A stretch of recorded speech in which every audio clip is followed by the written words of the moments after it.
Okay, for just finished the first day in pads. Really was not much different than the last couple days, other than it was probably about 20 minutes or so, 20, 25 minutes of live. Didn't have the quarterbacks live yet. Probably have them go live on Thursday. But there was some live tackling, which should bring a certain level of intensity and also a certain level of true football. So I probably would have gone a little bit longer, but then I got mad at something and just made them run, made them run for 10 or 15 minutes and then ended practice. So, Rich, once you get pads on, how long before you determine if they're as physical as you want to be? Do you have to get to scrimmages? Or? Oh, I hope it doesn't take a whole lot, but there was, and that was the reason I got upset at the end, but there's way too many moments of softness in. I think sometimes it's not everybody all the time, and it's not the same guy all the time. But it can't ever be allowed. And I just love sometimes that our guys don't even realize that they're being soft. You know what I mean? I don't want to say it's in their DNA. It's just their version of going hard, and ours hasn't quite measured up all the time.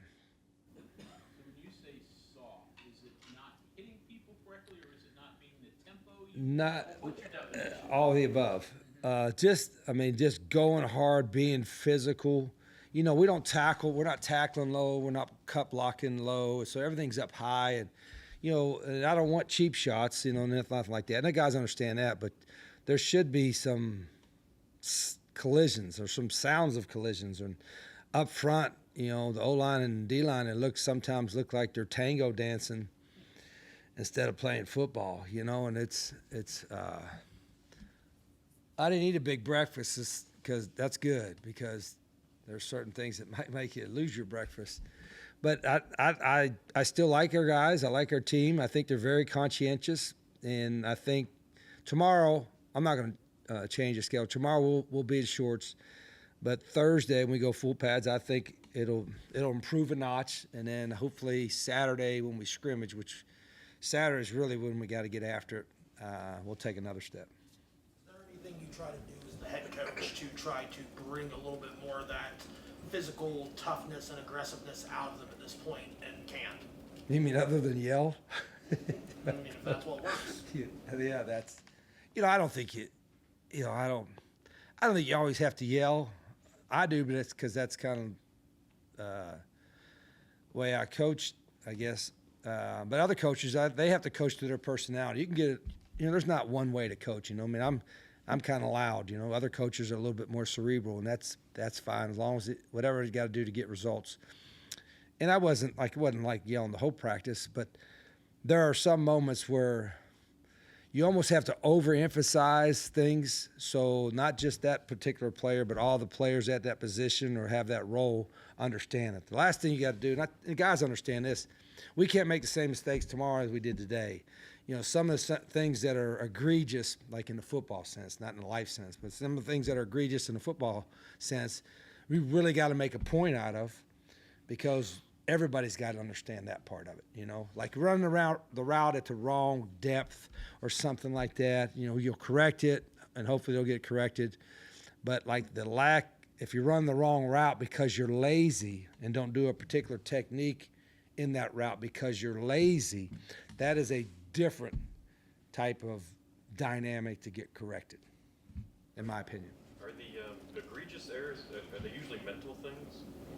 Like you said, just running at the wrong they're usually, I think it's all mental, right? When you either didn't know what you're doing, which that to me is usually not the case, or you're too lazy to do it the right way.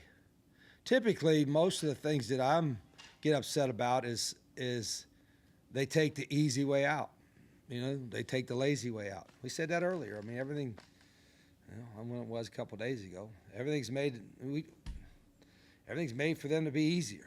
And so, unfortunately, sometimes they take that to the football sense, and they take the easy route in doing a technique, and when the hard way is the better way. But our guys, like I said, I think they're very conscientious. So I think the next day in pads, we'll be a little more physical up front. We'll be a little more attuned to the details when you're going live to not be lazy in your techniques. How do When you you were describing your installation process, the kind of the 5 parts, 5 days deal, is that like intertwined? Some run, some pass, and then the plays in there that have options off each other. Just Yeah, I'm always overly ambitious with our install. Like this is what we want to get in, and then inevitably we can't even do the things we wanted to do right in the first day. It's like, then I go back, it's like, why we got all these plays? All we got to do is run, 10 or 12 of them and run really good and have options off of them.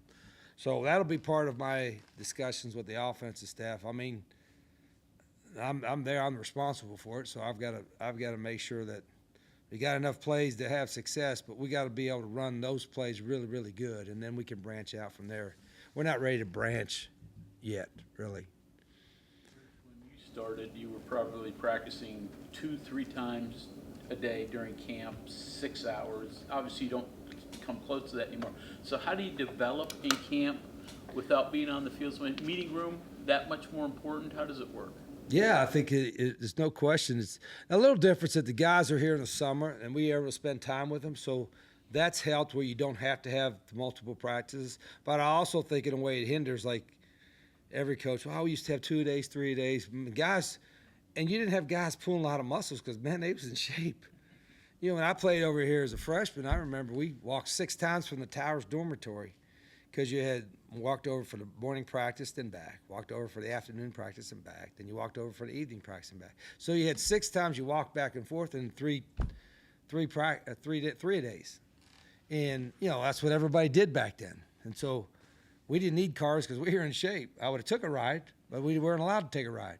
So, I'm not one of these guys that goes back and says, oh, look at the hard day, how hard it was back in the day and all that. These guys work hard and I got a great training staff. But I do think it's this commonplace. Now, here you are, getting me going on a rant again.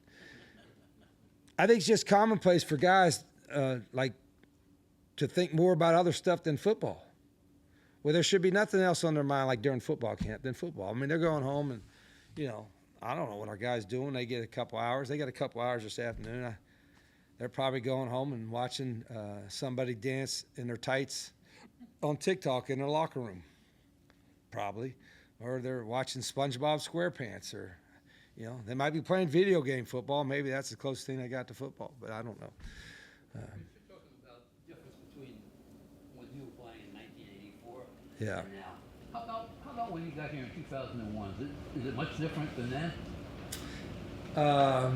Yeah, I even think then there was less, I don't want to say less to do, but less options. There wasn't cell phones then. I don't think there wasn't cell phones. There wasn't video games. So even then it was not as difficult, but not nearly as much. And again, I'm an advocate. Like, look at our stuff, right?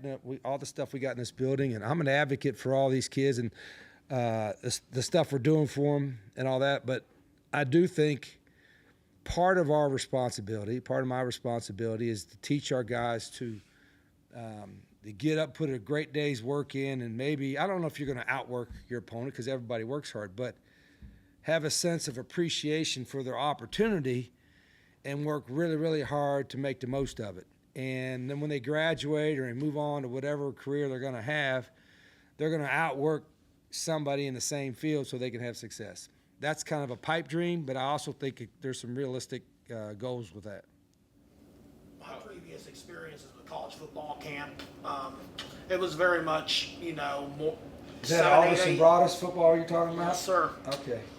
Like 7, 8 a.m. to midnight, pretty much full between meetings, lifting, practices. Is it? Yeah. Do you still keep it that way, or do Yeah, you give it?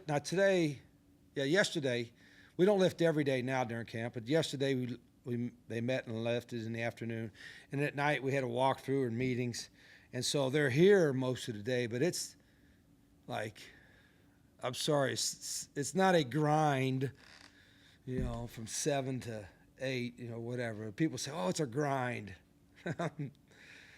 No, it's not like working 2 shifts in the coal mines back to back, or, being a police officer on call for 5 straight days, no break, or even somebody that comes in and works in maintenance for 8 straight hours. So they're not working 7 or 8 straight hours, you know what I mean? But I do think our guys have a pretty good work ethic. So I'm not saying that they don't have it. I'm just saying when we try to push them to up that, it's foreign to a lot of them. And I want it to be not foreign to them from now until the rest of their careers. And I'll give a shout out to Pat McAfee. I mean, Pat's one of my guys, and Pat's hugely successful, at everything he does. But Pat works his tail off now. I'm telling you, look at all the things he does. I mean, from 7 days a week all over the country. I mean, he's earned his success, and there's a lot of guys that have a similar story to that. And that's what me, and I'm saying Pat learned that from us, but some of that mentality I think he got from here, and the rest of it he developed himself, and he's hugely successful because of it. Do you have to teach that every off season, or the longer you're at a place, does that culture become ingrained and its players kind of right?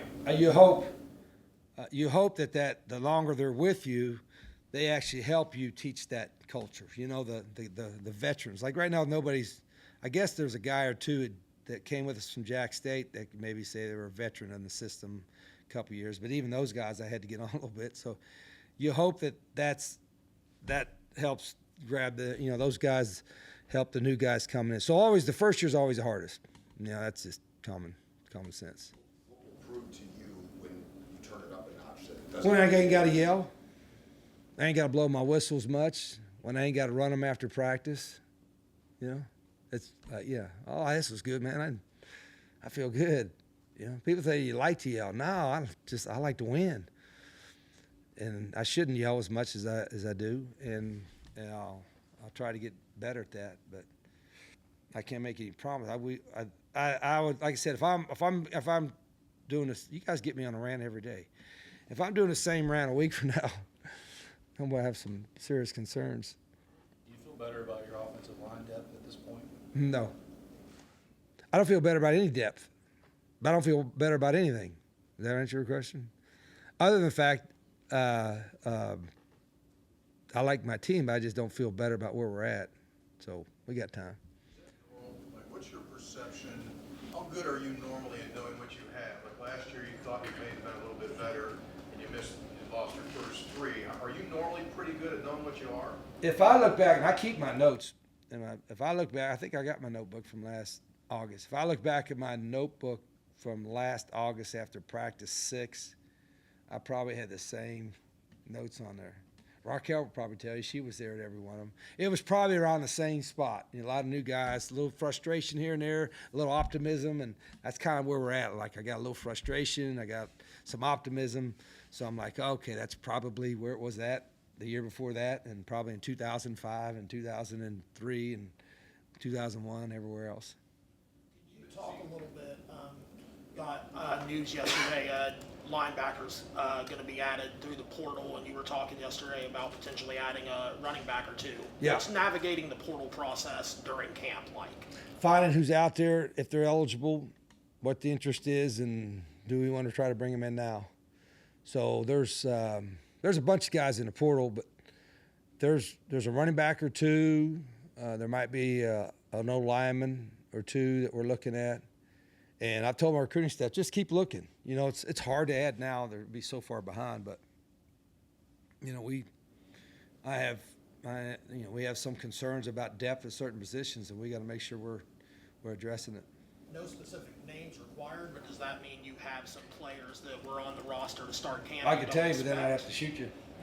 No, and there's names. I mean, I know who they are, but there's until you will know if we add anybody, they're here. It ain't like the possibility they're here. You'll see them out practice. Based on last year and some of the changes you said you probably had to make, like going back and making sure that history doesn't repeat itself in preparation, right? You don't start 0-3. Are you applying? Are you applying any fixes? We didn't play good, and some of it was who we played, and some of it was a lot of circumstances. Every circumstance is a little bit different, but again, want to make sure that the notes I wrote down. Hey, we probably should do this, try to do that, and I'm looking at those because again, I want to be better coming out of the gates, especially with not only a lot of new guys, but like almost no experience with returner starters. Even so, we got a couple guys, but that's about it. But that's actually makes, I think, camp more competitive, and to me, it's like for coaches, we don't have enough hours in a day, to watch all the film and evaluate, and so that makes it fun. I like, we're not bored, that's for sure. How much unteaching do you have to do with 70-something players, and then? Well, it's really not like unteaching or bad habits. So like they just have different habits. Like sometimes a freshman quarterback, for instance, he's not going to have a different habit or a different type of drop or different type of mindset on a certain route package than we do because he don't have any. He has, so, but high school kids are so much better coached nowadays. I mean, these high school coaches do a great job. So young quarterbacks are pretty developed, but our things that we ask our quarterbacks to do are a little bit unique and different. And so it takes all of them a little while to get that. And I think they're getting there. I mean, I think our quarterback situation is going to be okay. Okay, thank you, Coach. Okay, thank you.